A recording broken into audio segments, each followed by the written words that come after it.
I heard that.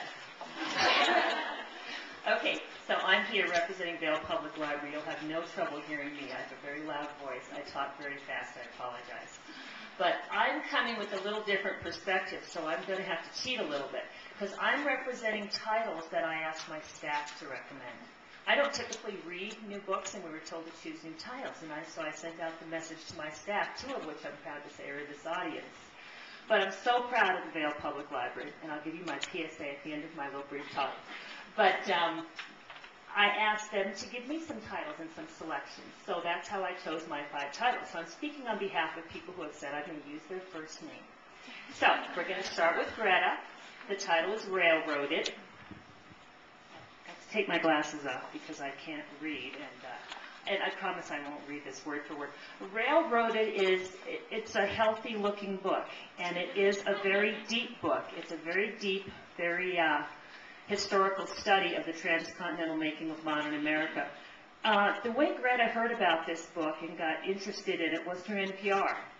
And they were talking on NPR about how it wasn't very cost effective, nor was it culturally desirable to build this railroad. So it's Richard White as the author. He does a lot of research, a lot of exhaustive study. And it talks about how these railroads transformed America in the decades after the Civil War.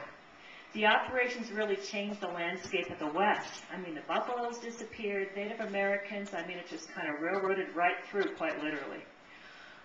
It gives us a new vision of the Gilded Age that shows history to be rooted in failure as well as success.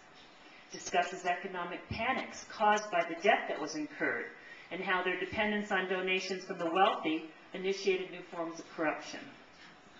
It's a deeply researched history, as I said. The railroads were often poorly built, and they didn't really have any demand for the service. White gives us an opinionated, very witty, astute account of sleazy Gilded Age politics, business, and journalism. Focuses on the railroad's financial, political, and social impact, bribes to politicians, antipathy between management and workers, including the imported Chinese laborers that they got. By the end of the 19th century, the transcontinentals had collapsed financially and brought about the nation's worst financial crisis yet with the Panic of 1893. White does credit to them, though, by tying together. The railroads did, in fact, tie together the East and the West. But he focuses on businessmen, deems them incompetent, they excelled at bluffing bankers, etc. It's a readable but a very authoritative study. Railroad.